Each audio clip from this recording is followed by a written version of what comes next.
Hello, young old here, and welcome to my channel. Today I'm just going to talk about something close to my heart, and that is touring on my motorbike. Now, in my opinion, packing the car with suitcases and going off for a UK based holiday somewhere is pretty boring. For one, it's just too easy, and the main fact is I don't like driving. I find going away on my bike turns that holiday into a bit of an adventure. Now, whether you're going on it on your own, solo riding, or with a partner or a group of friends, it's more exciting and takes a little bit more planning.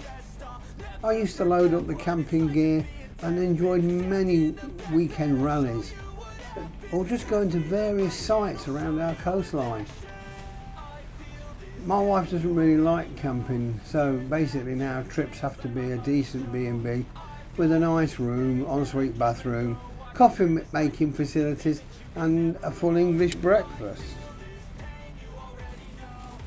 Now, I like to book at least the first night in advance, so you know you've got somewhere to stay after your long initial journey. There's nothing worse than sort of getting somewhere than hunting round, tired, hungry, and trying to find somewhere to stay. After the initial night, I don't mind trying to find somewhere daily. It's quite easy now with many of the on-site sites you can get on to make your bookings.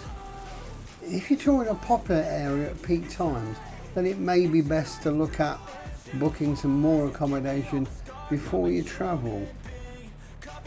A lot of holiday resorts have many hotels that tend to be on the main road, and I was absolutely shocked to see how many hotels have no private parking. I was told by one hotel our parking is a pay and display down the road. It was next door to a rowdy pub where in the morning you can see the signs of last night's battle reenactment. There's absolutely no way I'd leave my bike there where anybody can climb all over it or knock it over. I usually tell the B&B owner that I'm travelling my motorbike and need off-road parking. Reason one is the obvious one. Reason two is I've come across some places where some hotels, they still don't really like bikers, especially there's a few of you. Even though at our ages we're more born to be mild than born to be wild.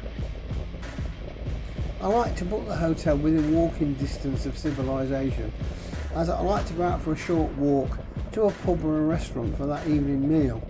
After a day in the saddle, it's nice to sit and relax in casual clothes rather than sit with bike gear. It's uncomfortable to eat in, I think, and then finding somewhere under the table to shove your helmet. I don't mind at lunchtime as we tend to sit out in the nice weather, but in the evening it's nice to be comfortable and relaxed and enjoy your meal. Now, the next topic is the all-important bike. It's a bit of a minefield, this is. There's so many options out there. If you're touring on your own, then even a sports bike will do the job, no problem. You can get enough stuff on there to last you for a few days. If you're taking a pillion, then something a little bit larger and better luggage carrying will be the better option. Most bikes can be used for touring in one way or another, and of course it depends how often you do your touring. There's no point in getting rid of a sports bike you love just for a weekend away now and again. I've had a few different ones, my last one being a ZZR 1400, but now I've changed that to the full touring version of the GTR 1400.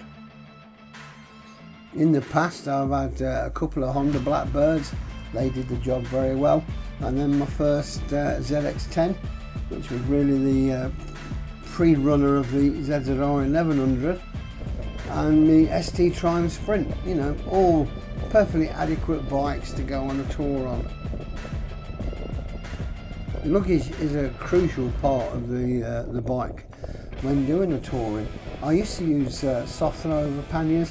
That did the job fine. I've still got a pair up in the attic, but now I prefer the hard luggage cases as they tend to be more waterproof and they can be locked on the bike with everything locked safely in them.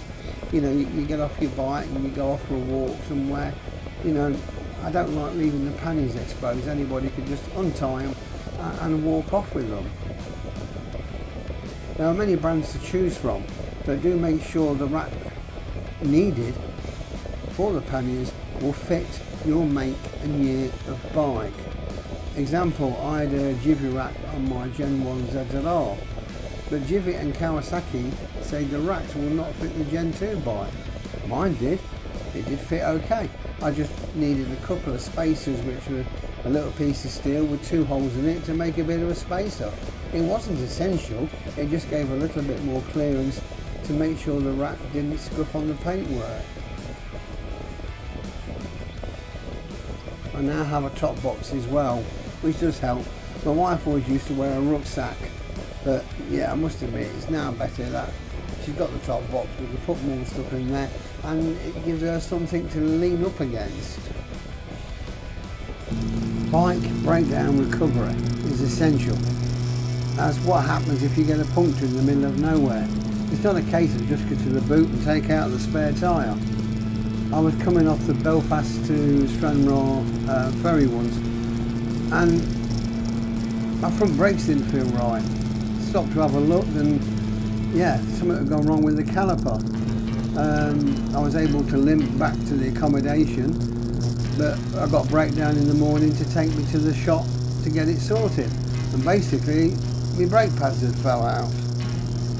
So without the breakdown, I'd have been in a little bit of a mess. One of the hardest things, in my opinion, is packing, or should I say, telling the wife the first time I took her that the 3 pannier cases were not all for her shoes. Oh dear, you don't need to take 3 extra tops and extra jeans for an emergency. However, if we book a static caravan for a break, we do make sure the bedding is included in the package, so you've not got to cart that down with you. But as a rule, towels are not. So, we have to make sure we leave a room for a couple of towels. Learn to pack wisely and only take what you know you'll need. We get like little small plastic bottles to put combined shampoo, shower gel in. Enough for the trip. There's no point actually taking that litre bottle of shampoo what's in the bathroom.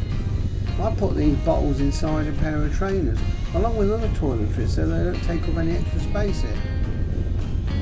Let's face it, most of the time you'll be wearing your bike gear during the day, so you only need a limited amount of casual clothes for the evening. One tip is when you do obviously pack your panniers, try to keep the weight sort of pretty much the same in both. That way the bike doesn't feel unbalanced at all. A tank bag is a handy piece of kit to have, and I've got various size ones. I prefer the smaller to medium ones, as they're ideal for putting a couple of pair of trainers in and any other essential things you want to have easy access to.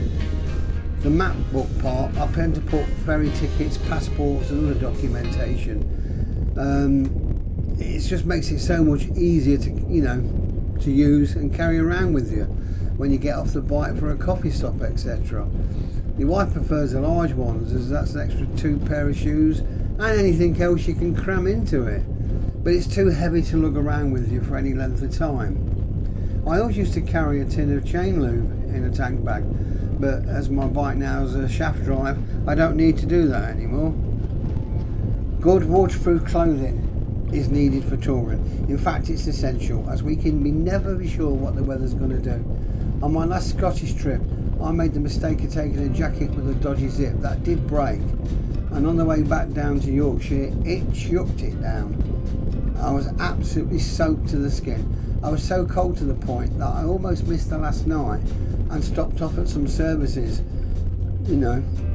just to get out of the cold. So a lesson learned there. I don't like leather clothing for touring. Yes, it's shower proof and it gives great abrasion protection, but in the event of a heavy downpour, it will soak up the water and get wet.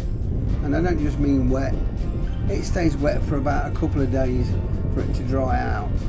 So if leather clothing is a must for you, then a waterproof over trousers and jacket are essential, or one of these all-in-one suits which you can get now. Leave your fancy Dyna Glow boots at home, unless they're waterproof. If not, get some waterproof boots. I prefer to take at least 1 pair of spare gloves, as there's nothing worse in my book than trying to put your hand into a wet, cold, soggy glove in the morning at the start of a day's ride. It's just not fun. Some of the best tours have been the unplanned ones. I remember once we went to Scarborough to see a Texas concert. We booked in a hotel just a few miles out and spent the night there. Next morning, when they were that good, we thought, oh no, we'll stay another day, but we'll go to Whitby. So onto booking.com, booked this nice sort of gothic B&B, and I went up there. Once again, we were up there, had a really nice day, spoke to the landlord and says, can we stay another night? He agreed, yeah, great. So, you know, basically we had a little tour of 3 nights, unplanned but very enjoyable. Always take a debit card with you, but I always like to carry some cash, as I've been refused petrol once because the card machine weren't working and I had no cash. Lucky for me, there was another station just a couple of miles en route. Give the bike a wash before you go. It's a good excuse to give it a check over and make sure things are as they should be. Check your tyre tread. No point planning a 1,000-mile tour and realising you've only got 200 miles of tread left. Check your pressures as well to make sure they're correct. Bearing in mind you are carrying extra weight, and check your coolant levels. If all's okay, you should, be good to go. I like to have time on my side. I can't stand being under pressure to get there and running behind schedule. You know, I like to leave early, and if I get to my destination an hour or 2 hours early, that's no problem. I'll just find somewhere to sit and have a nice cup of coffee or a spot of lunch. I just don't want to be racing everywhere.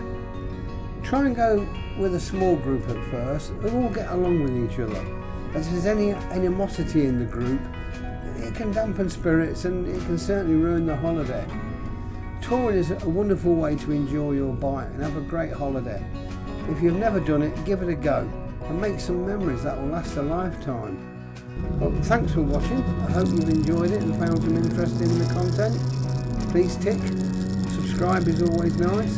And as always, ride safe and bye for now.